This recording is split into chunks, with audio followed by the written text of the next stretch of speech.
Hello, everyone. Welcome to the third session of the International IVF Initiative, or I3.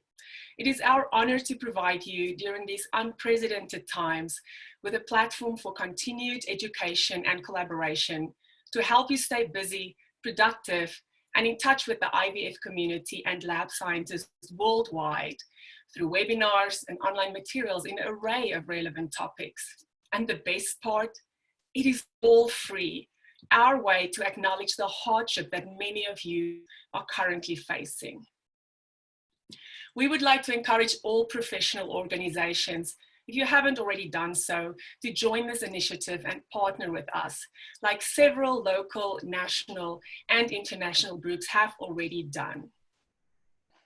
It would be even better if you would consider hosting a meeting of your choice at no cost.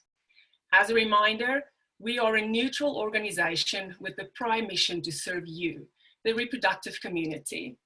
So please let us know which topic you are interested in and how we can help. All of our webinars are recorded and posted on our website should you want to revisit them, or if you've missed any of our previous sessions.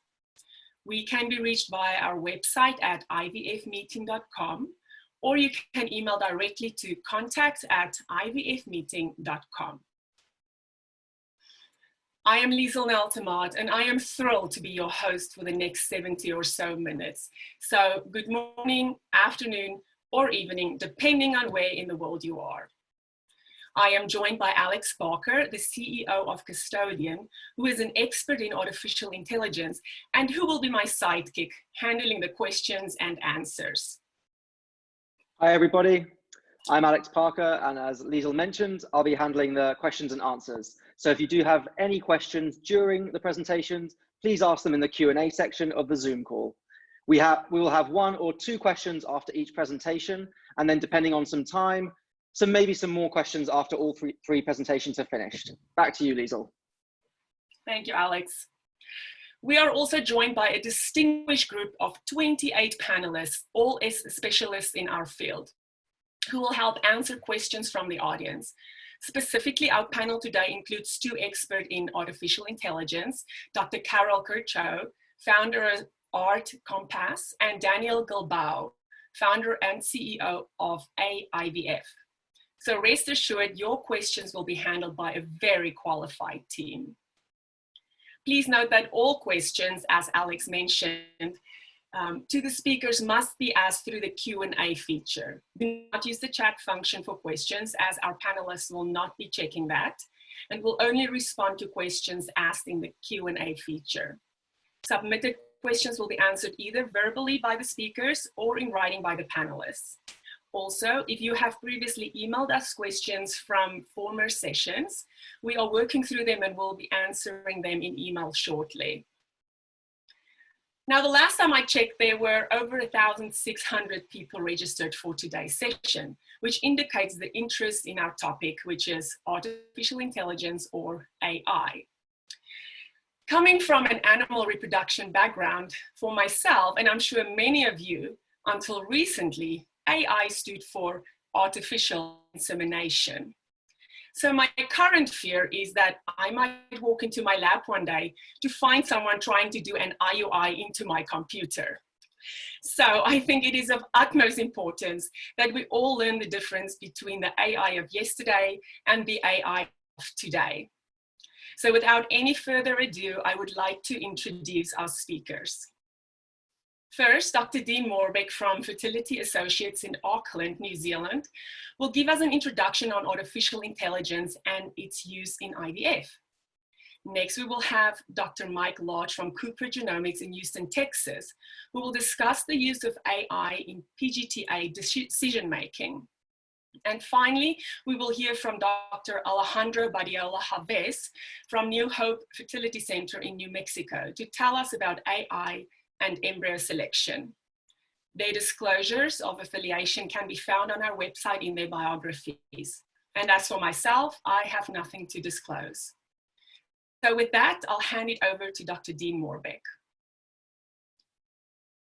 All right, thank you for the introduction, Liesl, and good morning to everyone from tomorrow here in New Zealand. It's a beautiful day. Let me share my screen.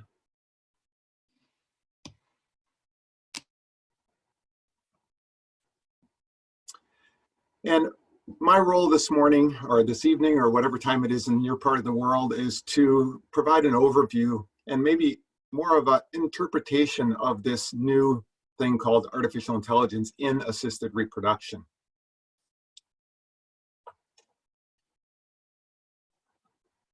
There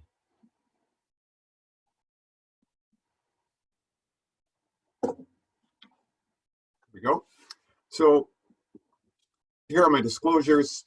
Nothing really of conflict as an advisory board member. All of these companies have the potential or are doing AI currently. Apricity that's its sole function.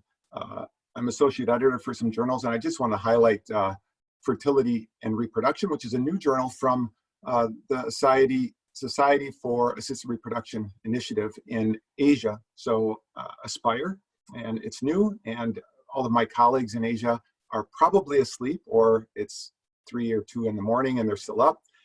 If my teams in Malaysia are awake, go to bed soon. Otherwise, they'll see this recording, and I thank the organizers for that opportunity for them to see that.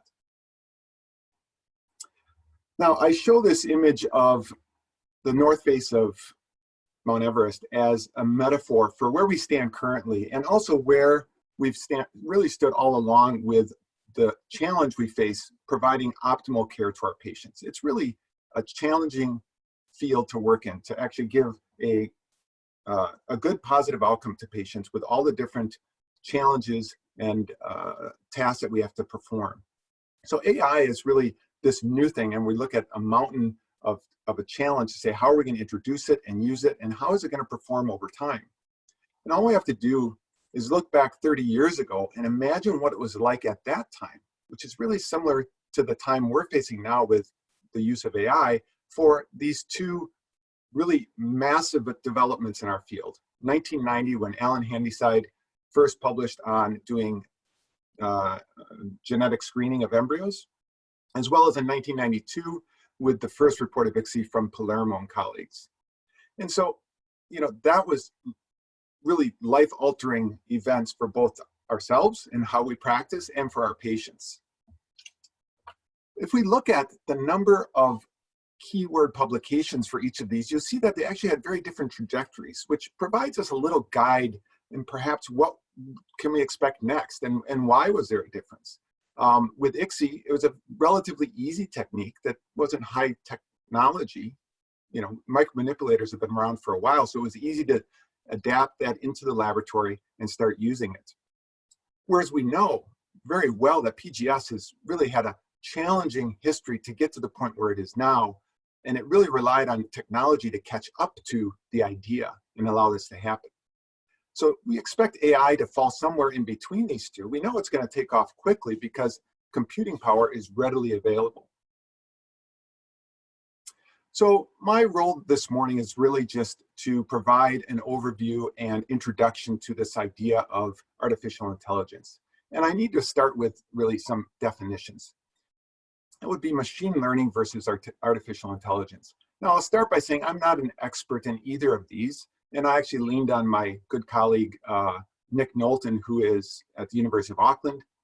We're collaborating on AI work, or actually machine learning work.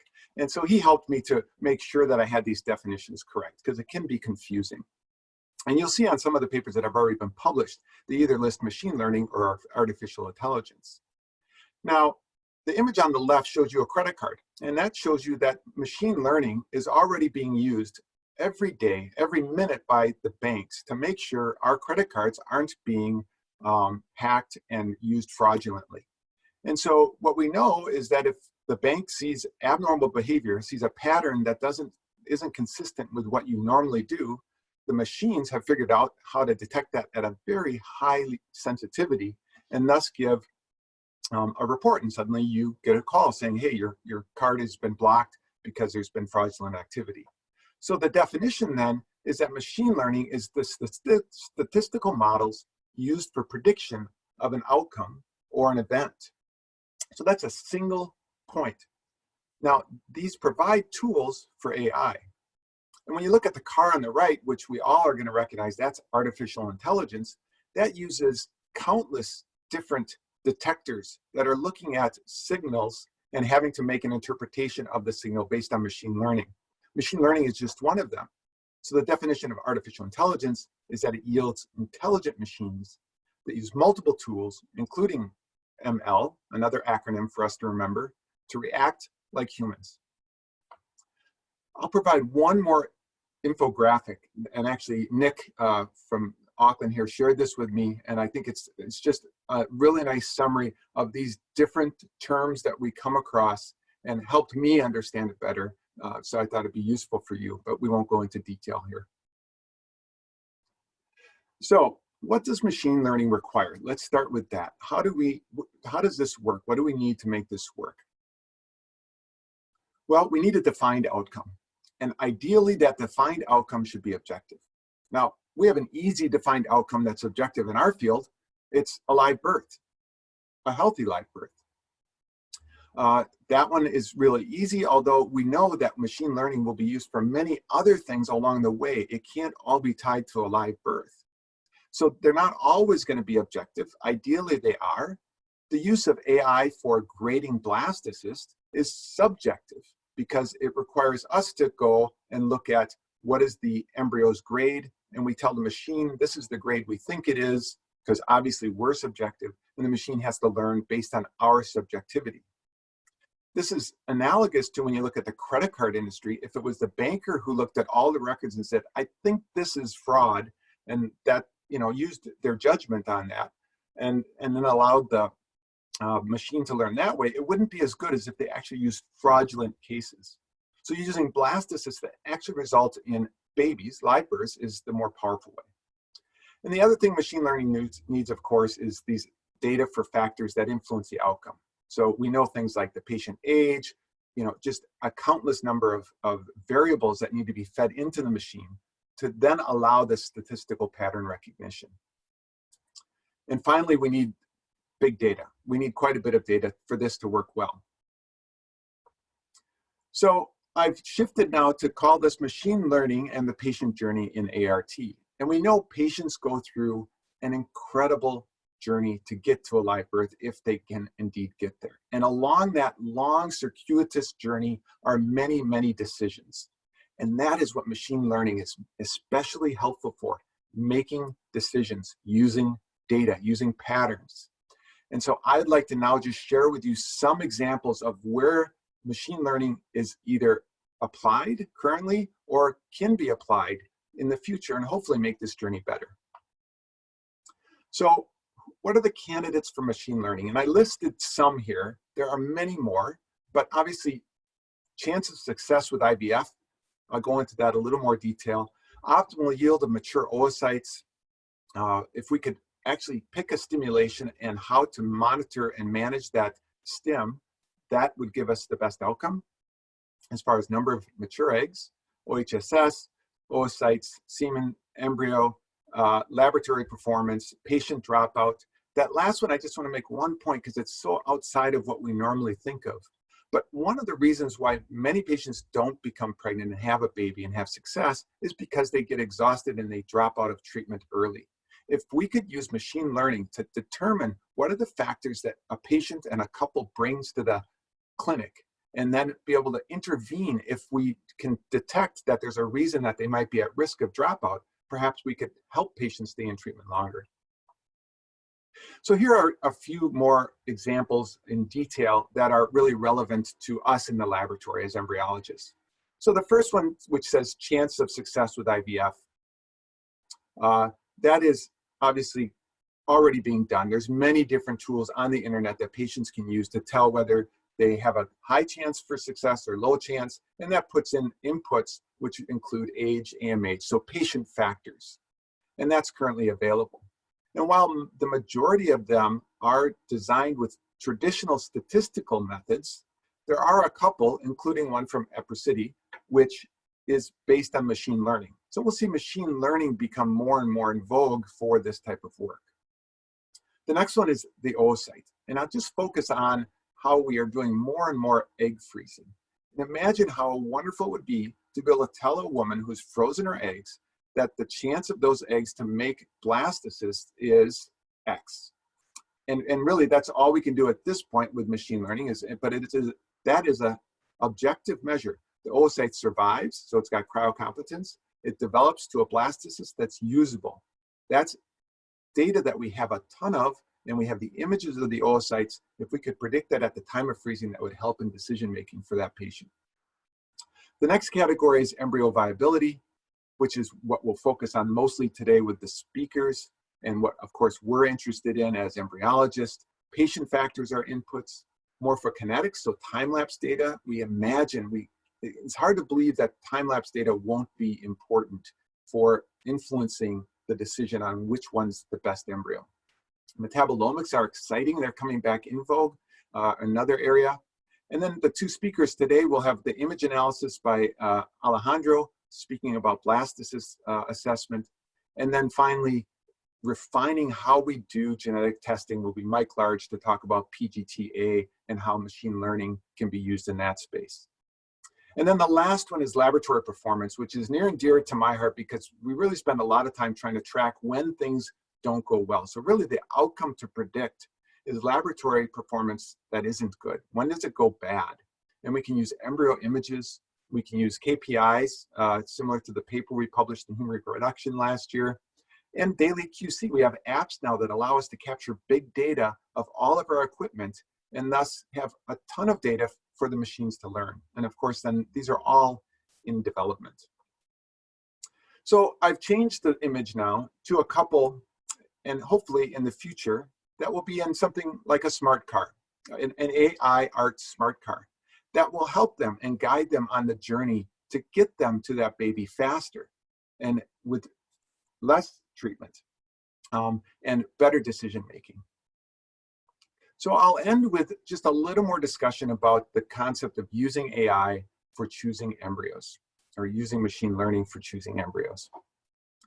And we grade embryos for two reasons. One is to rank embryos. On the left, there's a patient. Let's just imagine she is 41 years old. She's got 9 embryos. We need to decide which is the best embryo to transfer. We need to rank them. That's what grading is for. On the right, we have a single embryo, and we have to decide, is this embryo worth transferring? Is it worth freezing? Is it viable? And that's a very different purpose of grading and something that we need to pay more attention to. So in regards to ranking, we really have a beautiful test already in place for this type of patient, an older patient with a lot of embryos. If we apply PGT-A to these embryos, we get a binary yes/no answer. It's either aneuploid or euploid. And for someone at high risk of having a lot of aneuploid embryos, this technique is priceless, and it's very definitive for the most part. As we know, we struggle with mosaicism, as Mike will speak to. But now let's talk about what machine learning could bring us. Machine learning doesn't tell us yes or no. It tells us a grade. It gives us a probability of implantation. And so in this case, that euploid may turn out to then be the highest embryo grade on the machine learning scale. But we go down to low numbers that we don't know what that means. What's the actual potential for implantation? These are things we're still learning. And that then applies to the embryo on the right. Say that gets a 0.1. Does that mean it shouldn't be transferred? We don't know. We don't know if it will. In fact, we don't think at this point it will tell us it's absolutely not viable, just that it has a low potential for implantation. And with more data, we'll be able to really understand what that means.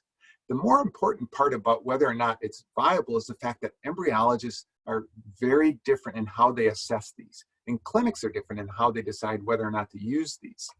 So I just like to point out a paper that we just got the proofs from yesterday, which will be in Human Reproduction. It's entitled, "Should We Freeze It? The Agreement on Fate of Borderline Blastocysts is Poor and Does Not Improve with a Modified Blastocyst Grading System." This is work we did at our Sunford clinic in Kuala Lumpur, so thanks to that team. And it just highlights the fact that we need more consistency in this area of grading because it's impactful for patients. It's all or none. So in conclusion, machine learning is already being used in ART. the power of machine learning is the ability to capture the value of big data to guide decision-making and keep learning. And there will be massive research in this area, and the impact is promising. Thank you. I'll take questions. Wow, Dean, thank you so much. Fantastic talk. So while we get prepared for our next speaker, I have a couple of questions from the audience. We already had some great questions come in. One from Chris Hickman.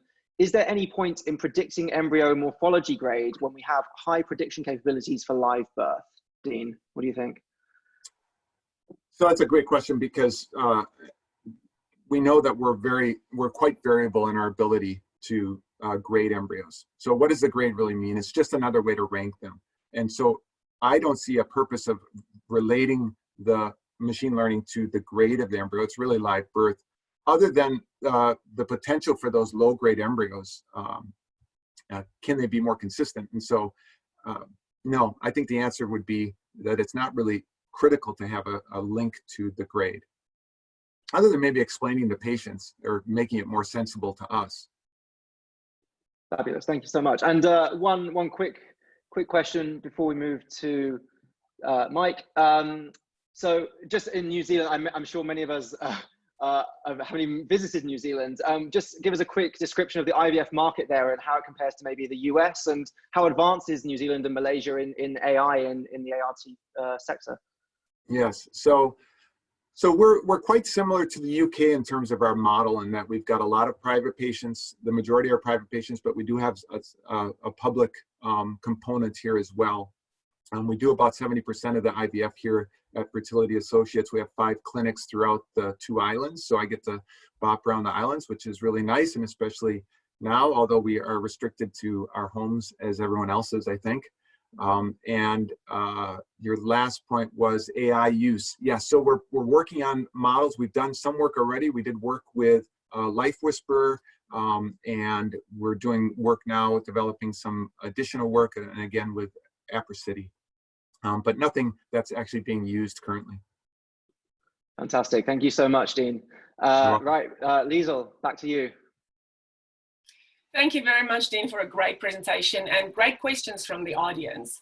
Now we will hear from Dr. Mike Lodge on PGT-A decision-making. Mike.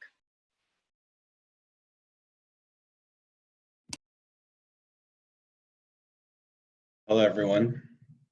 And thank you for the opportunity to speak today to the representatives and the panelists who've worked very hard to put together what I think is really a great initiative, especially at times like these. By way of disclosure, I am obviously an employee of Cooper Surgical, a women's reproductive health company, and I do specialize in our genomics division there. And so by way of introduction, hopefully most folks are relatively familiar with the PGT-A process.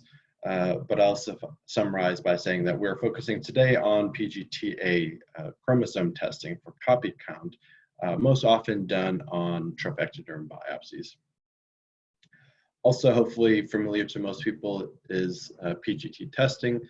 Around 2014, next generation sequencing really became the state-of-the-art platform.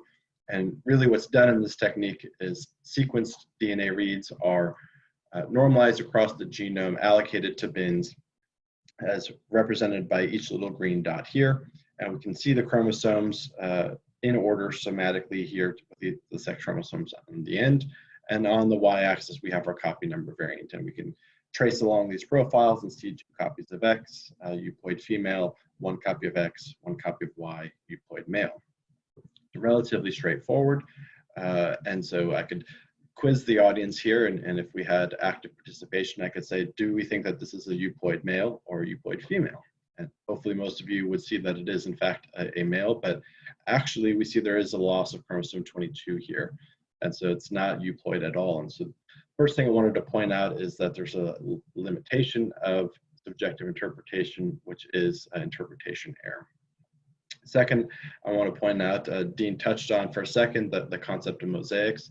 This is how mosaics are inferred in subjective interpretation. What we see here is an intermediate CNV. And so I could look across and say this is maybe a 60% gain on chromosome 16, for those of you who aren't familiar with this technology. Again, relatively clear.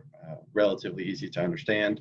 But where things really become difficult is when we see data that looks like this.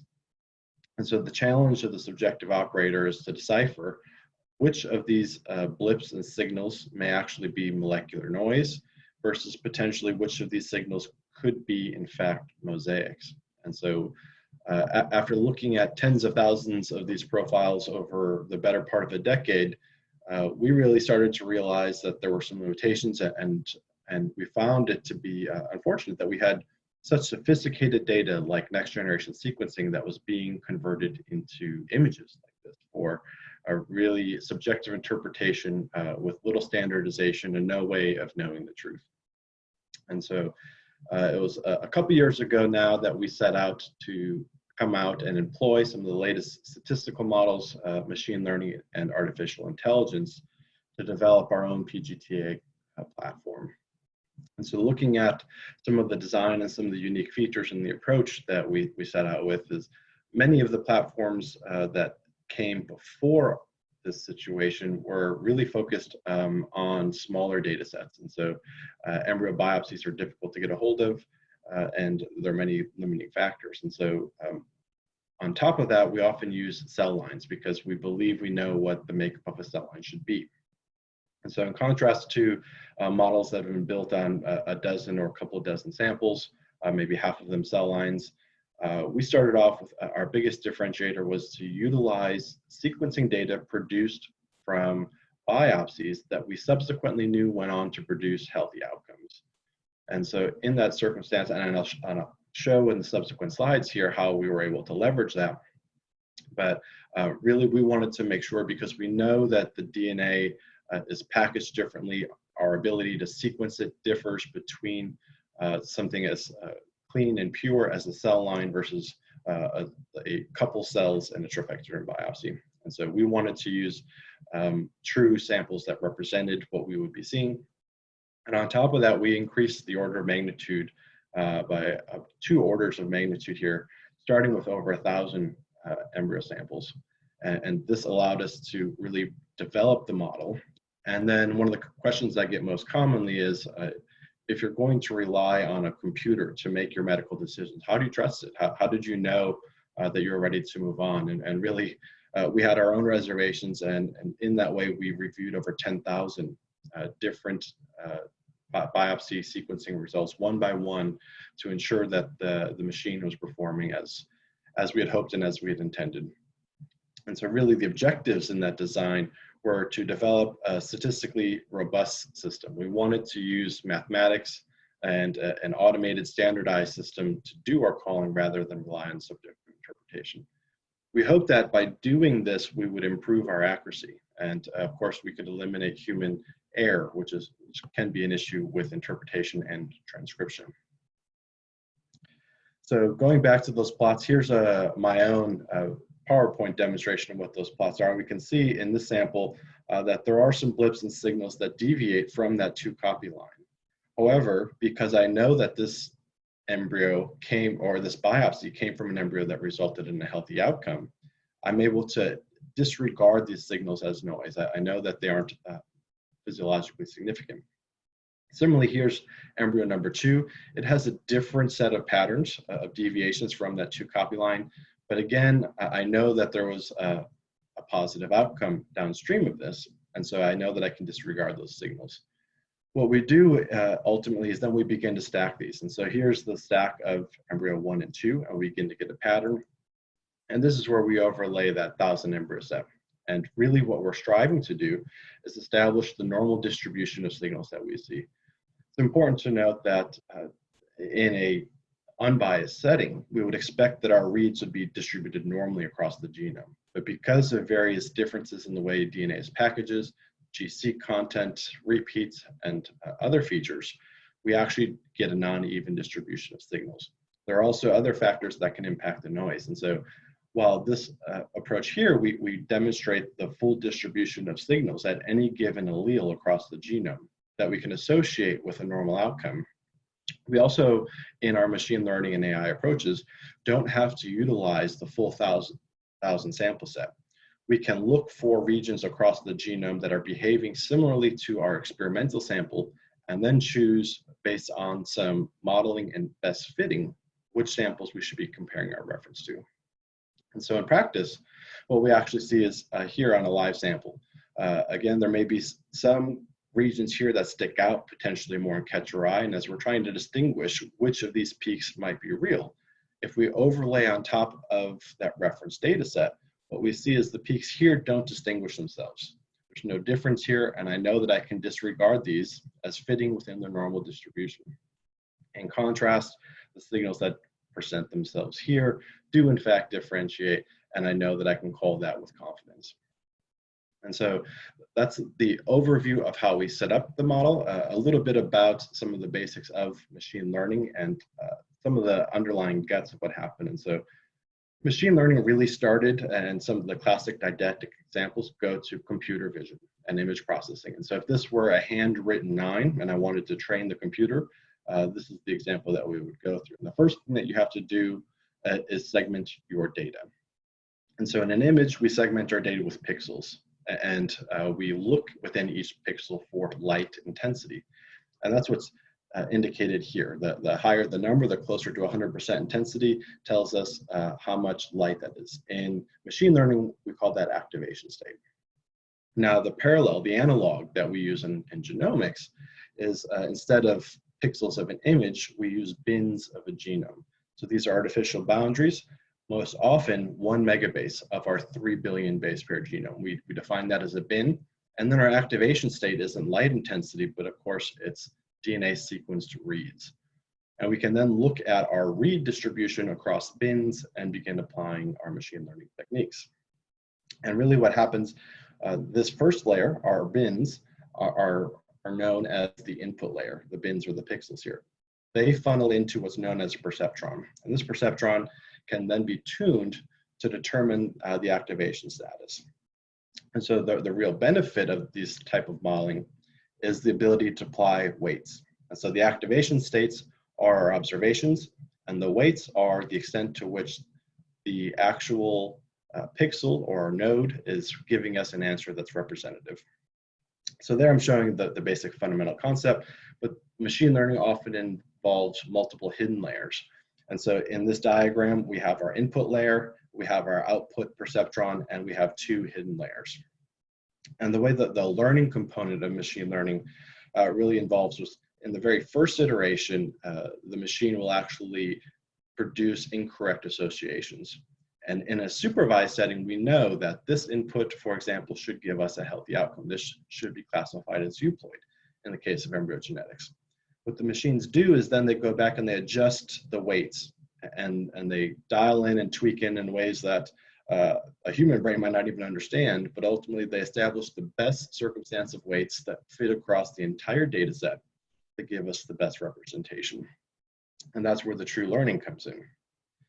So here's an example of the convoluted neural network that we use. This is our actual data. And again, you can see here our input layer, our bins, and we have 2 hidden layers consisting of 4 and 2 perceptrons here. And I'm using this segment of our neural network for sex classification.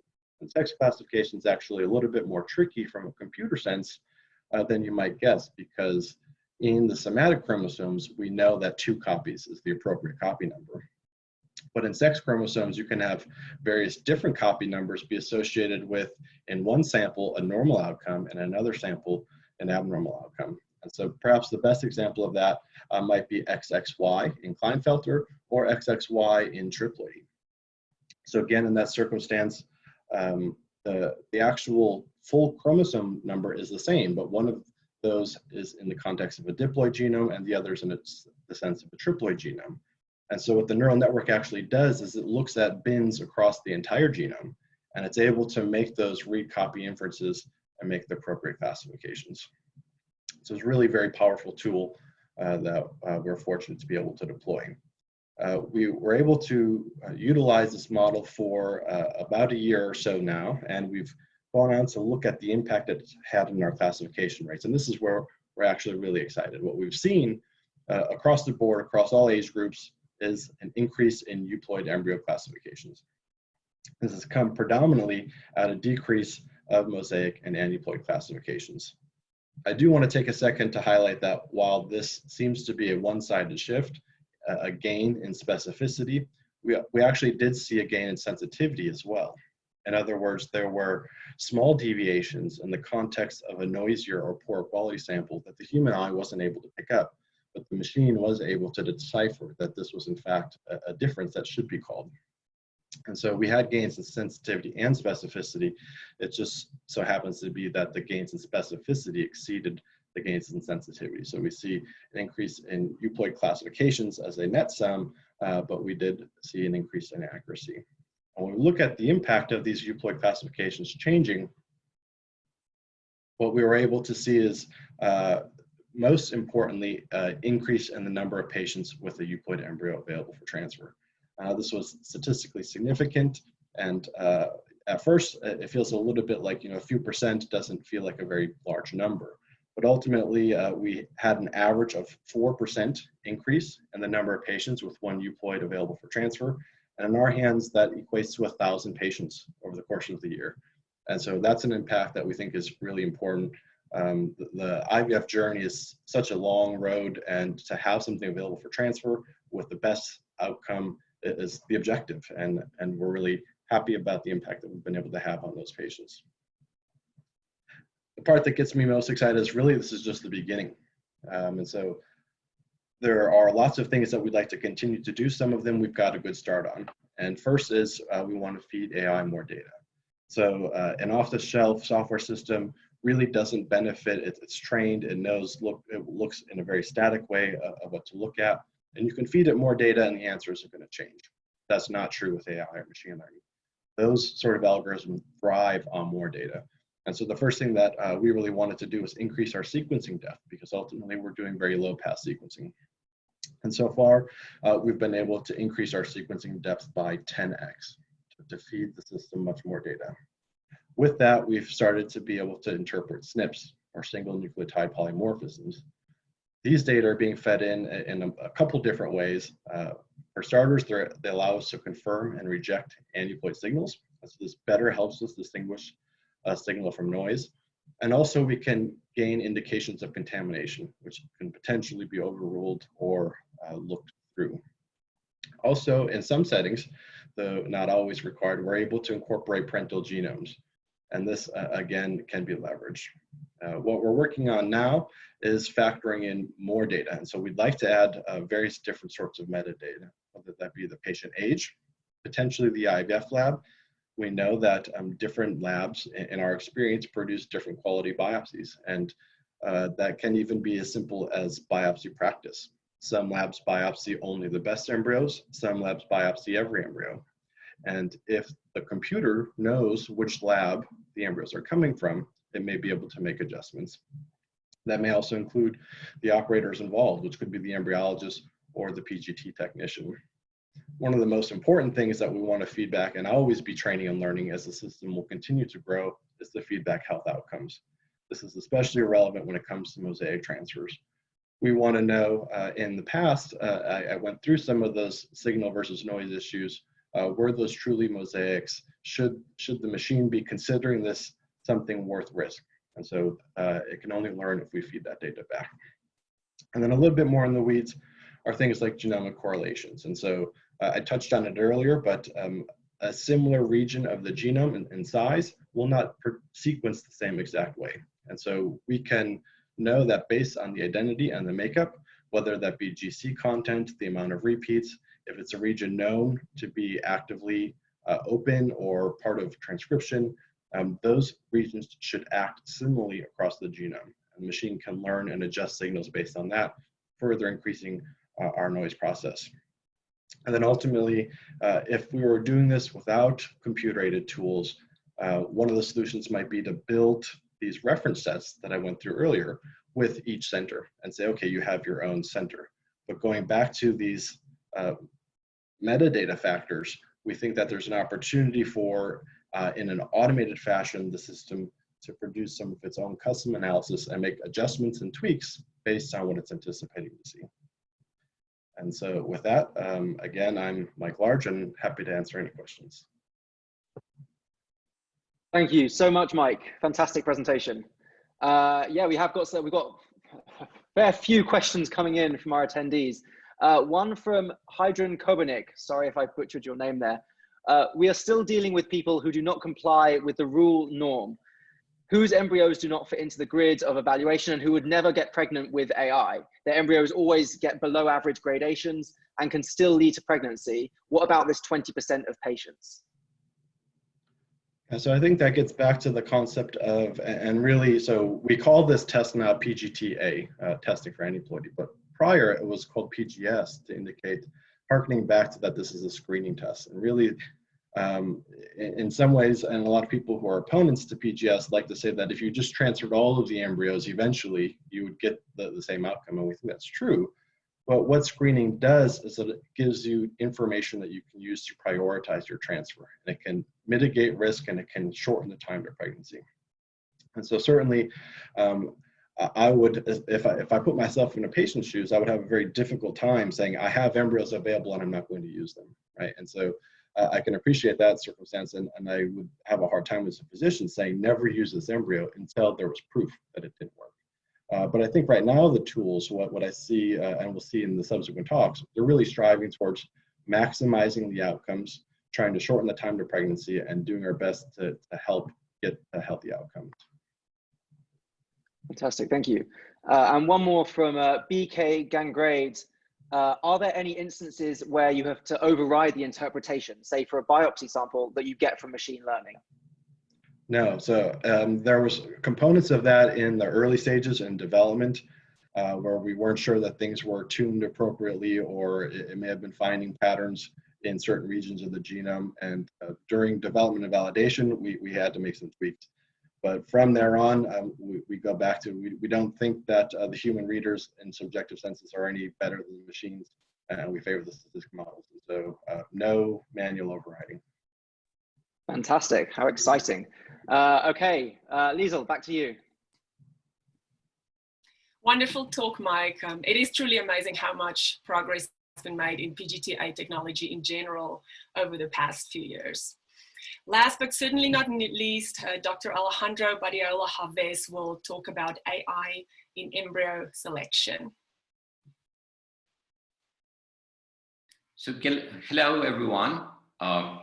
Biodisclosures, I am founder, I'm the Chief Medical Officer at New Hope Fertility Mexico, and founder and shareholder for IVF 2.0. And before I start with my presentation, I would like to thank the IVF initiative for the effort invested towards this session, and in particular, Jack Cohen for his invitation and inviting me to talk about a subject which has become a passion. And I hope at the end of this session, most of you will understand why and how artificial intelligence is about to change the way you think about embryos. Now, with lab results improving, we often generate more embryos than those that we're willing to transfer at once. And with time to live birth and singleton pregnancy as critical outcome measures, deciding which embryo to transfer becomes crucial. Probably one of the first things all of us do in the lab after checking quality controls is to check embryo development status, so we can select which embryos are going to be transferred on that day. We make decisions. However, as we all know, there is a difference between decision-making and efficient decision-making. And although your embryo selection may vary, I'm pretty sure that most of you see numbers or a combination of numbers and ABCs, which despite our best efforts to implement quality controls and quality assurance systems, remain difficult to standardize, leaving us with human bias. This is the experience and the expertise of our teams. Of course, we would all love to have a dream team available to us to help us during the embryo selection process, but unfortunately it's not possible. And even if we could, the cost would be very high. And I am not only talking about human resources. I'm also considering here the great amounts of money invested in time-lapse incubators and PGT programs. All of this just to help us in selecting the best embryos for transfer. To cross the bridge to efficient decisions, what we need is objective, standardized decisions free of human bias, and at a low cost. At IVF 2.0, we decided it was time for a change, and we needed the help of science to present a solution based on an accurate ranking. Being in charge of a couple IVF clinics myself, I understood that we needed a system which was flexible enough to understand different lab settings, a system capable of learning and improving its capabilities over time. A system scalable, and I'm not talking only in the sense that we could use it in more clinics, but scalable in the sense that we could add more information and technology in other areas as they improve, and which could potentially be incorporated into our system. What we needed was science on steroids. We needed artificial intelligence. The first approaches we explored included the use of classification systems, both traditional and artificial intelligence based, to predict pregnancy test results from single embryo transfers. All this based on single digitalized images of blastocysts. At this stage, we were performing manual segmentation of images. Our results were published a couple of weeks ago in scientific reports, and although it was a small study, it led us to generation of new technology. We were now able to automate the segmentation process of images using a combination of artificial vision filters and deep learning to extract features which would then be processed by deep learning algorithms. I'll show you now a bit of what our computers do. Now, this is a regular image of a blastocyst. Take your time and extract as many features as you can. You should be at home with a cup of tea, no rush. You don't have to classify another 10 or 20 embryos today. Now, this is exactly the same embryo seen through an artificial vision filter, one of the filters our ranking system uses. How many new features can you identify here? And how about now? Well, our system can identify just over 2.5 million trainable parameters to rank an embryo, and it does it in just under 25 seconds. I don't know you, but I certainly don't have such computing power. With these new deep learning algorithms, we went after a robust and larger data set coming from 3 different clinics and trained our system to rank embryos according to their potential to be euploid. Again, based on single digitalized images of just over 1,200 blastocysts, this time with known PGT outcomes. Now, it's important to understand the difference between having 1,200 embryos and having 1,200 images. We could easily generate over 200,000 images from those 1,200 embryos if we decided to apply data augmentation techniques. This is rotating the images, flipping the images. However, we decided against this because of long-term follow-up issues, but I'll explain about this later. Now, remember when you look at results that this is not black and white, euploid or aneuploid, but a ranking based on probabilities of euploiding. When we compared our ranking assistant against our own embryologists' predictions and predictions randomly assigned, our system outperformed both. Here I'll show you an example of a real case. You can take your time and look at the images, classify the embryos yourself, and then select the best. Spoiler, 4 out of 6 of our embryologists selected embryo 2, E2, on top of their ranking. And it was the only aneuploid embryo. Now, science is always on the move, and science on steroids is moving fast forward. So we're always thinking on what are the best next steps for us to take. First, artificial intelligence is by definition data hungry. So we need to increase our data sets. We are always looking for collaborations, and we're now also using data augmentation techniques during the training processes of our algorithms. Second, we need to continue to improve our systems in the form of error analysis. In other words, looking at longer-term follow-up. As an example, and this is unpublished data, we followed up on those embryos ranked as having a poor prognosis, but still resulting in a positive pregnancy test.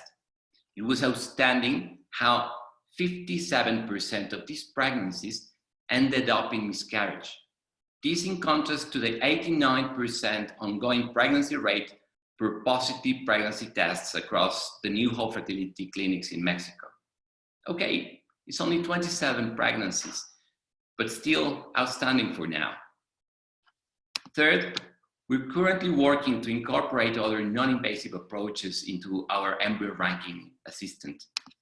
And for us, the first natural step is the non-invasive chromosome screening. So we have now trained and tested our ranking assistant against just over 500 embryos with good results so far. We are coining the concept of a 360-degree non-invasive ranking assistant. And of course, long-term follow-up and further experiments are still ongoing. Of course, challenges remain.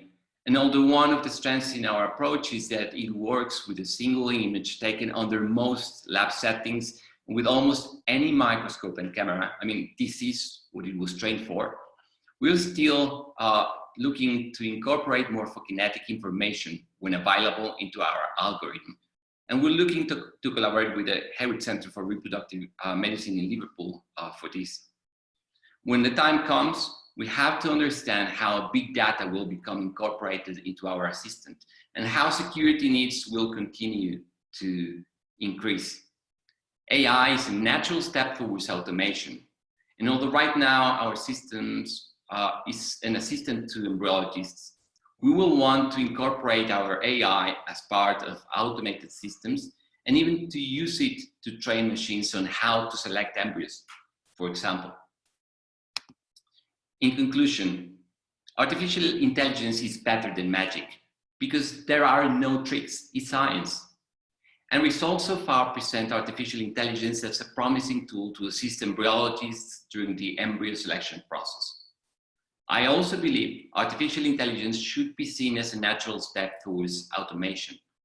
And as technology in metabolomics, genetics, epigenetics, proteomics improve, we'll face more and more information available to us during the embryo selection process, up to the point when we will no longer be able to cope with such large amounts of highly specialized information. We'll need an expert assistant on each: epigenetics, morphokinetics, metabolomics, and this is where AI should excel. If properly designed, this is where deep learning should thrive. Access to information comes at a cost, and the most evident cost right now is security when sharing data. This will always remain a constant challenge as we have to be proactive in finding security solutions.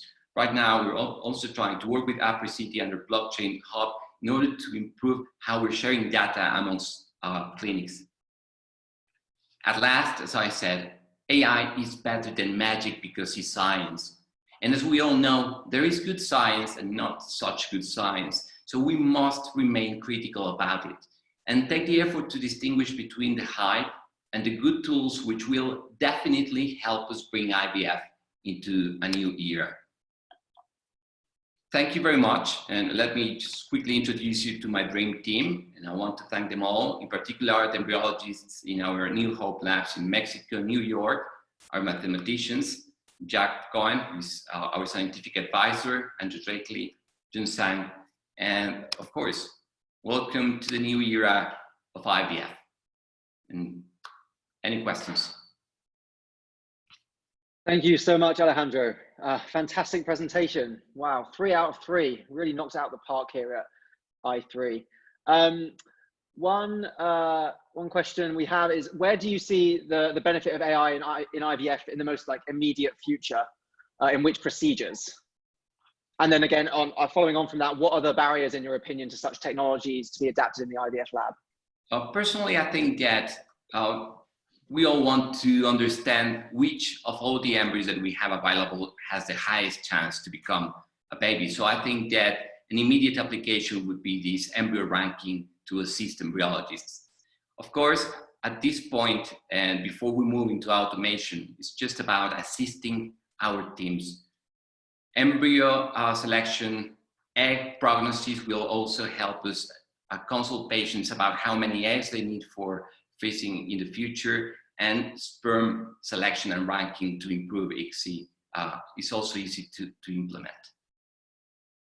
Fantastic. And a couple of questions can come in from Zhao Zhang and Lucilla Merriam, a similar question. How do you assess the accuracy of an AI solution? I mean, how do we know that it's better than the average human? Or not average, the embryologist.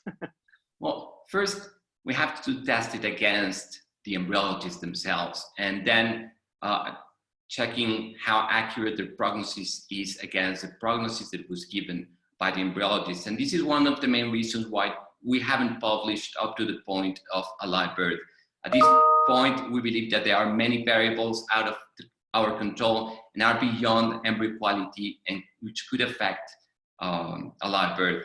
So right now, we're trying to focus our attention on very objective outcomes, such as PGT results and pregnancy tests and ongoing pregnancies. Fantastic. Okay, now I guess we open it up to our panelists and our speakers. A question, and feel free to jump in if you feel you can answer.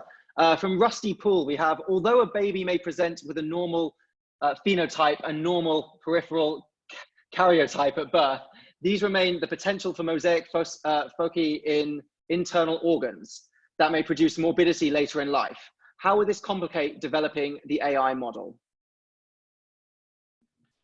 Does anyone want to jump in on that? Shot at it, yeah. Thanks, Rusty, good question.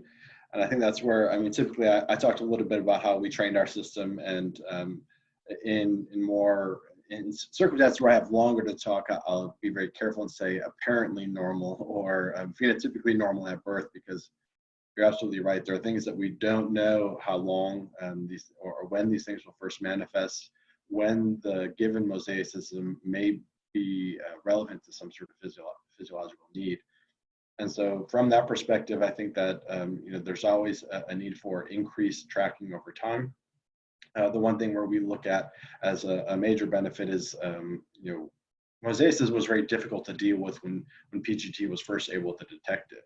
But we kind of looked back and said, we've been transferring mosaics since we began IVF. We just didn't know about it.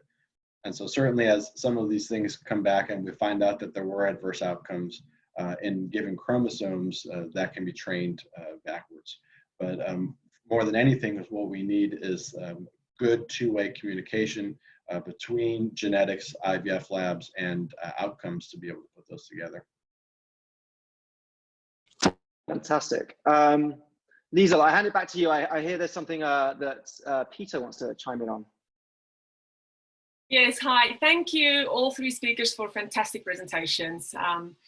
The one issue that I would like to hear addressed is a little more general, but how do we counsel our patients on the true value of any embryo selection technology, such as PGT and live imaging, regardless of the accuracy of the technology? For example, while it has been shown that PGT-A can reduce the time to pregnancy, the overall cumulative pregnancy rate is not improved and may even be negatively affected. So how do we make sure that the power of the technology is truly represented accurately to our patients? And I'm going to let Dr. Peter Nagy open the discussion on that. Liesl, thank you very much. Can you hear me? Thank you. All three presentations were excellent. I really appreciate it. I think we have to recognize that, you know, technology is improving our processes, procedures in the IVF lab, and it's becoming a more and more important part of our daily professional life. At the same time, I think it's also important to recognize, like some of the speakers referred to it, that all these tools that are helping us to rank embryos give a better chance for a patient for an earlier pregnancy. However, the overall pregnancy rate does not change. You know, just to give an example, patient has 5 embryos, 5 beautiful blastocysts. Once you transfer all of those embryos, preferentially individually, at the end, when you transfer all those 5 embryos, the chance of the patient to get pregnancy or pregnancy's babies out of it, it is the same whether you used any selection technology or not. So I think that's very important to recognize. And I think it's also important to recognize the other best way to improve the overall chances of getting babies for a IVF patient is also if our other laboratory techniques are very high quality. And I'm referring here for embryo culture, because good quality embryo culture can provide you more viable embryos at the end. I think that's important to recognize. Thank you. Thank you very much, Peter. Some more questions we have from our attendees. Again, Hydrogen. I believe Dean Morbeck wanted to comment on that. Sorry if I jump in. Oh, sorry. Dean? Yes. We have been using AI to rank embryos for 10 months now. And one thing that's made a huge difference is how we communicate between doctors in the lab and also with patients. And it's way easier for patients to understand when we present a ranking and a prognosis to them rather than just numbers or ABCs that they don't actually understand. Sometimes it's very difficult to discuss with patients how a beautiful embryo didn't implant. And when we present the ranking and they suggest the chances that this embryo has to implant, even if the embryo doesn't implant, patients understand the percentage of the chances that they had. So it's improved our way on how to communicate with patients. And I'll just add in, thank you, Alejandro. That's without a doubt useful to have a more guided presentation to the patients that's more useful and informative. We know that 50% of our patients have 0, 1, or 2 blastocysts. So we're talking a lot about ranking here, which is really important for those with a lot of embryos. For those with few, it does come down to how are we doing in terms of improving the shared decision-making process with patients so that patients are actually engaged with that decision-making. And we've done a study that is written up now. It's a master's project here with the University of Auckland, looking at patient preference for borderline embryos, because that I think really speaks to this question: is how do we deal with these borderline embryos and decision-making around that? And I think bringing the patient into that equation is really important, and more work needs to be done there.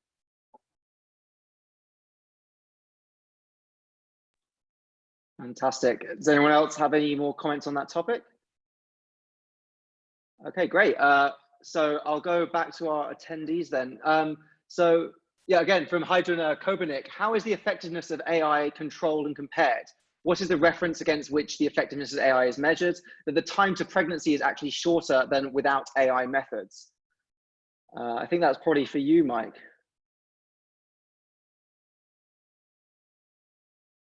I think there's probably relevance, but multiple of the talks. I think in terms of, and I actually didn't elaborate on it, I think one of the concerns that I've gotten as I've talked about our work with others is that if AI is always learning, is the answer today going to be different than the answer tomorrow? And certainly that's a well-founded concern, but in our circumstance, both because we think it's the best science and because our regulations and governing bodies require it, we actually take more of change control and periodic review. And so we will take opportunities to learn, and we will find adjustments and things like that. But before we ever implement any changes, we go through a rigorous validation process of testing and control. And so from that perspective, our data isn't changing all of the time. We certainly have difficulties establishing what is truth. We can use data from other systems, but even with embryos, you may find something in one biopsy and not the other, and that it's difficult for us to decipher whether that was mosaicism or issues with the platform. And so really the ultimate standard is those outcomes, the health outcomes. Fantastic. Okay, back to our questions from Adolfo Flores Farias. Sorry again if I butcher your name. Some works have suggested that embryo biopsies could decrease its implantation potential. What is your opinion on this evidence? Should we start looking at non-invasive PGT or test for other metabolites or proteins? I open that to anyone on the panelists. Dean. Yeah, I'll chime in. You know, that's very promising, and the proof will be in, you know, the actual results when we get there. There's been amazing advances made with non-invasive PGT, metabolomics, image analysis for things like metabolism within the embryo. So there's a lot of promise there. Will it replace it? That's, you know, go back to that graph I showed with ICSI versus PGS, and how ICSI, you know, could definitely make a change, and PGS is still, you know, a work in progress. And these other ones will be that as well. Fantastic. I just add in a little bit on some of the evidence. I think there's the evidence of the impact of biopsy has been somewhat lacking. Of course, everybody cites Richard Scott's paper of blastomere versus trophectoderm, as showing that blastomere biopsy can be harmful, but trophectoderm wasn't in that study. I think there have been a couple of papers in the last year or two that have really looked at the size and the technique of the biopsy. And so certainly taking too many cells inhibits implantation. And so one of the things that we like to say is that there are many folks who have outstanding outcomes, and they do biopsy routinely, and they're highly skilled at it. And so for the most part, I think a lot of people feel relatively comfortable that skilled biopsy doesn't necessarily harm the embryo. But if I, as a molecular biologist, went in and tried to do a biopsy, I might not do a very good job at that. So that can certainly be problematic. And from there, I think, you know, Dean touched on the multi-omics approach that could potentially give us benefit. One of the major limitations on assessing the impact of biopsy is that there haven't been non-invasive ways to assess the genetic integrity of the embryo. And so if nothing else, these non-invasive techniques may give us an opportunity to better study biopsy. I'd like to just add one more comment regarding the impact of biopsy. We don't have great data on it, but regarding the Scott paper, those are all top quality blastocysts with 200 or more cells, which is something that we don't often think about. The majority of the embryos we biopsy, or a lot, not the majority, but at least half, are lower grade with few cells. And we don't know the impact of biopsy on those poor grade embryos.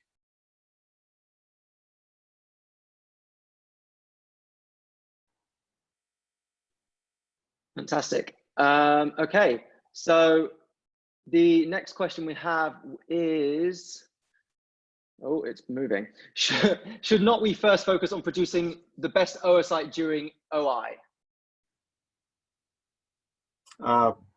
Alejandro? Yeah, I definitely think that the quality of the embryo will ultimately depend on egg and sperm quality.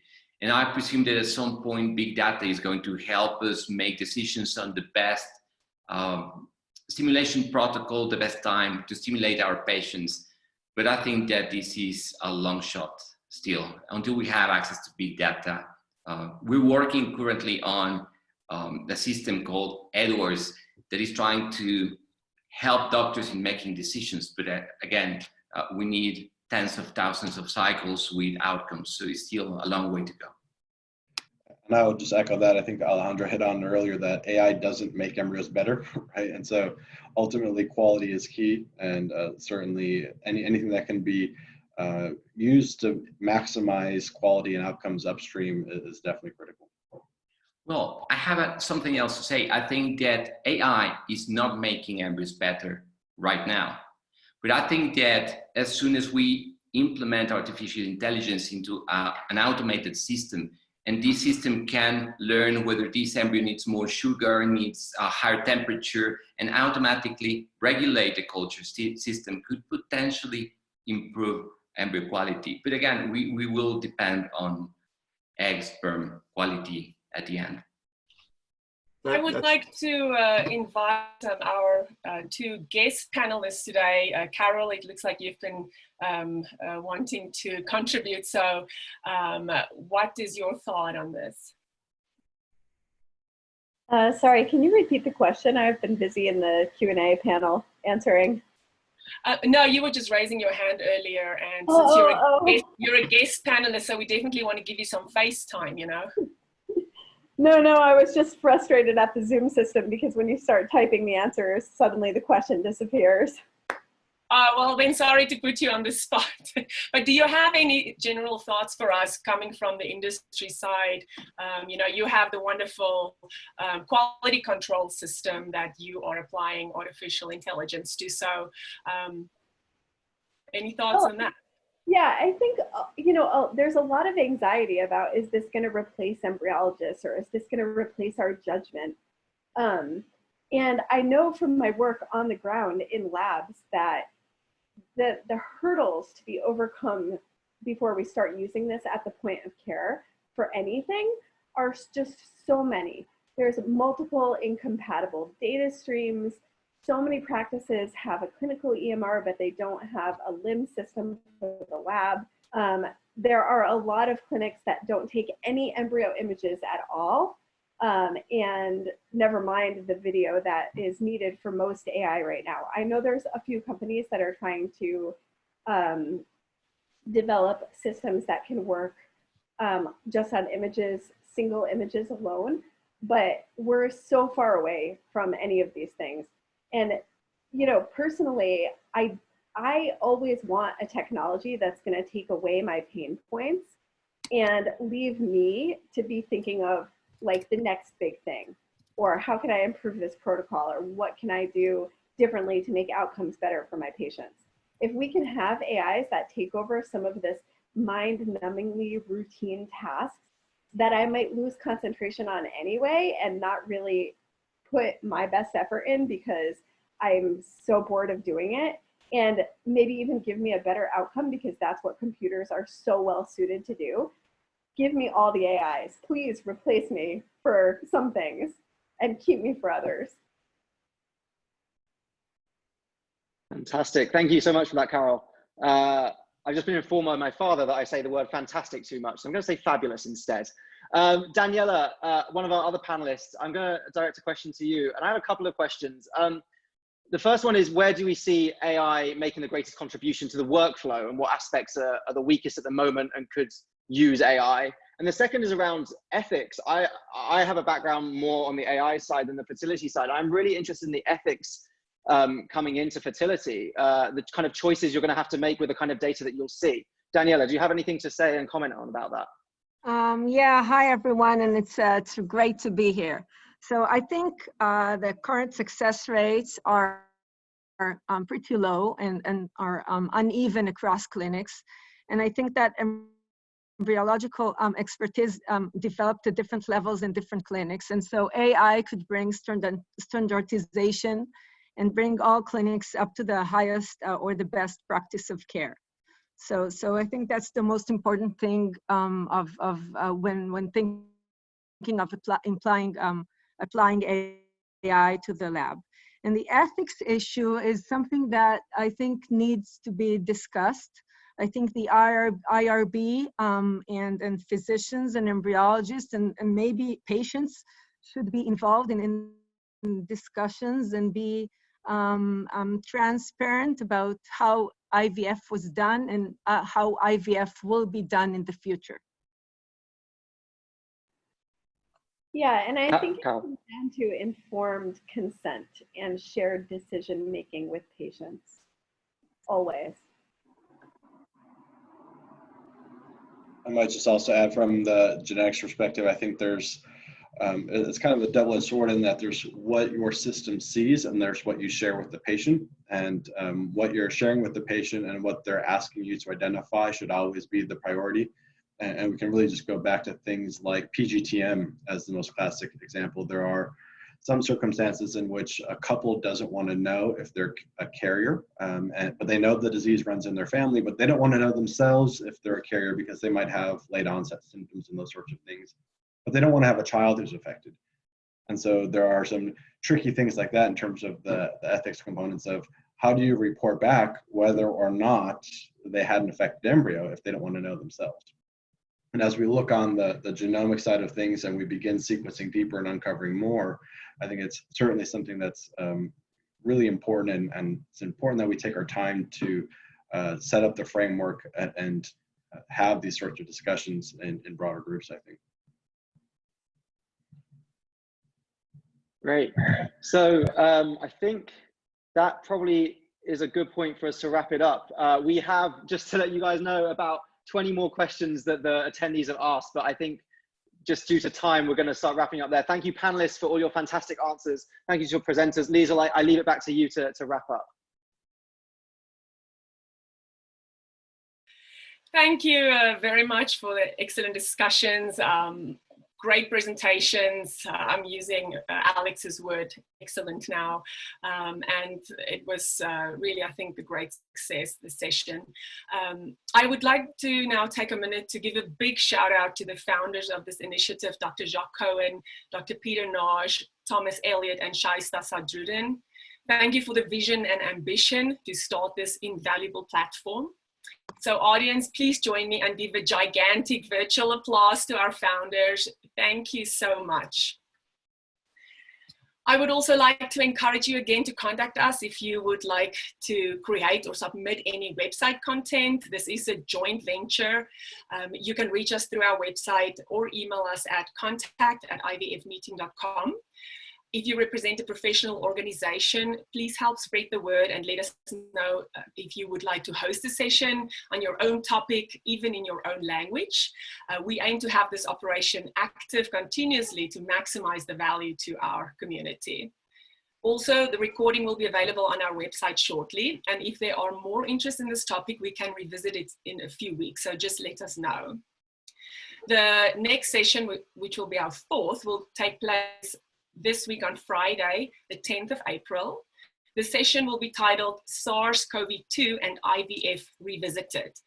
It will be hosted by Jacques Cohen, and we will continue our discussion on IVF treatment and lab management during this pandemic. We hope to see you then. We also would like to request that if there is anyone that has special expertise on virology and reproduction, to contact us. We would love for you to participate and serve on the discussion panel for that specific session. So with that, I'm wrapping it up. Thank you, everyone. Have a wonderful rest of your week. Be safe, stay healthy, and see you on Friday.